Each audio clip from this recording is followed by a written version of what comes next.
આ કે આજે જણાવતા ખૂબ જ આનંદ થાય છે કે ગામ ગોપાલગઢથી ભાવેશ ઠાકોરનો બર્થડે હોય અને મારા સિંગરજી ઠાકોરને બે લાઈન ગાઈ હોય ત્યારે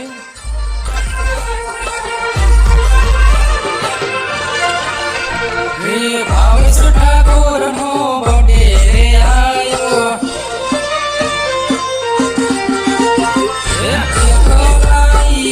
બર્થડે મનાવો